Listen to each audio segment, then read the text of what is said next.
In the previous video, I focused on the top-down approach to dealing with anxiety. However, there are times when this just doesn't work. Usually in this situation, a better approach is to work from the bottom up when the part just doesn't respond to the reasoning, logical.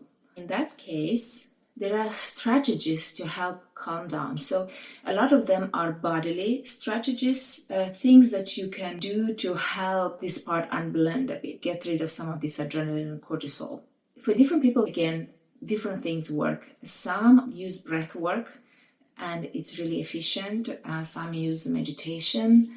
Some use physical exercise or walking or running. There's more self-energy on board. The part is able to unblend some. And from this state of more calm and centeredness, you are able to work with this part pretty much in the same manner, but more without just reasoning, kind of really listening to it and understanding what it's like and staying with that pain and holding this space for the anxiety for this part. I'll share a personal example where I was surprised to realize how the top-down doesn't work, so I had to do this other process. But it was in the middle of the night, something woke me up, maybe it was too hot or something, woke me up and it was fine, and then suddenly like I got this hit of like a gripping kind of sensation here in my stomach. I'm like, what is that? This is so disturbing. And I had other parts that were like, come on, we gotta sleep, relax, you can't be here, this is gonna work us up and wake us up fully, and you have a responsible full day tomorrow, we gotta get our rest. And no matter the reasoning, like, okay, we'll take care of this tomorrow, there is really nothing to worry about. It wasn't clear like what that worry was about. It was like thoughts about, it was a bit like thoughts what I didn't finish doing something throughout the day, the previous day. So I'm like, okay, we'll worry about this, we'll take care of this, let's not think about it right now, let's not get with that, let's go back to bed. But that part was unrelenting. It wasn't going to relax, it wasn't going to give way at all. So what I had to do, I thought, okay, let's see what's happening there. Let me just turn my focus in onto this body sensation, onto this part, to really get to hear it, to really understand what's going on there. So that's what I did. I just turned my attention in on having this, reassuring conversation, like, I'm here, I can see that you're really worried. What is it that you're so worried about? And it was just painful, like the whole experience, the whole sensation was painful.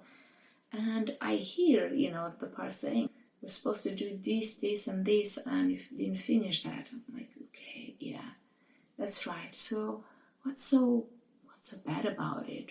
What are you concerned if I didn't do that? Well, you're gonna fail. You set out these goals and you weren't able to manage to reach them, and you're just gonna fail. And I'm like, okay, I get it. So you're worried that I'm gonna fail, and then I carry on like, what's so bad about it? What's so bad about failing? Why are you so concerned about it? And the part let me know, like, people will see that you are failing, you're inconsistent, and I'm like, okay, yeah, I can see that. So other people will notice that, I wasn't able to do that. And then at this point, it was still very gripping. So I had to just really hold it for a moment. Like, really touch that part, hold it, stay with it. And then I had to do a side thing where I had to use the reasoning part. Okay, how bad is failing actually? So there is a whole like conversation here with another part engaging and discussing like the issue of failing. So it's saying, in the big scheme of things, setting some targets, not reaching them because of other priorities, things that are more important. For example, my son is so much more important. Am I gonna like sacrifice the time with him and for the sake of this? So these are like big priorities that I had to bring them all into perspective to be able to assess if this is actually a true failure.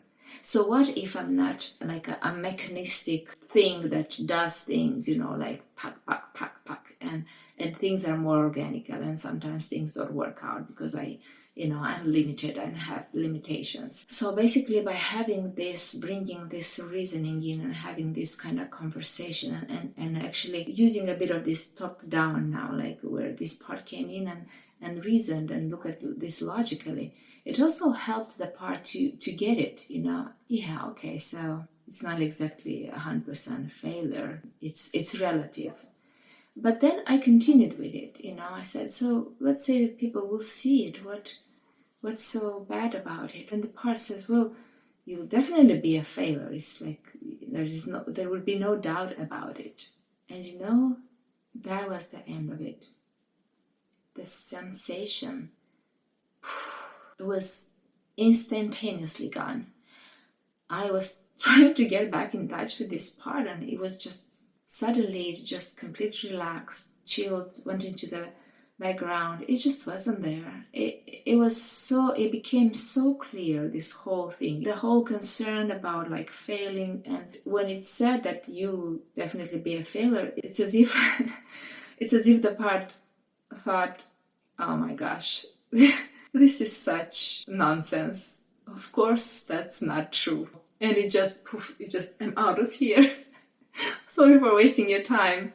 So that was kind of my experience with working from the bottom up in the middle of the night. And then I was able to go to sleep quite fast, quite quickly after that. So these are two ways to deal with, and you find them in psychotherapy, this kind of self-help and literature. One key thing that is also important to take into account, when you are able to deal with the anxiety, so the parts that hold the anxiety, so that they are able to kind of unload some of this and calm down, then you get access to more of this self-energy and the parts that can focus on planning, the managerial parts that can help you devise strategies how to avoid, for example, issues with money or issues with deadlines, or how to find solutions to solve a situation or provide for something from happening. And this is priceless, really.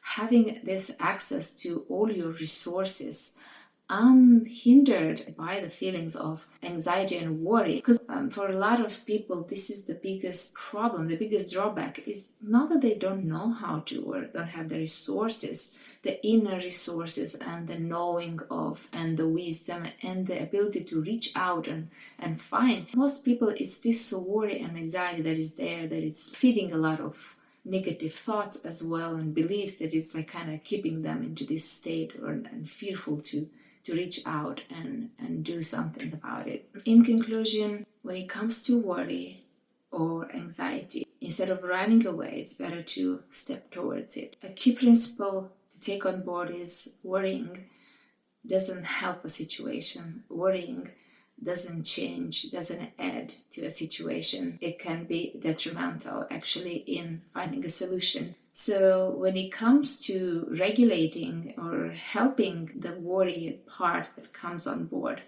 the two approaches, top down and bottom up, work in different cases, and when one doesn't work, there is always another one. In a state when the worry is subsided and there is more of this self-energy, this inner wisdom and creativity and ability to focus to find a better solution for the situation that is worrisome. From this stage, a very wise thing to do is to plan and strategize to avoid these situations. So, what are your strategies for worry? Let me know in the comments. You take care, subscribe if you haven't yet, and I'll see you next time.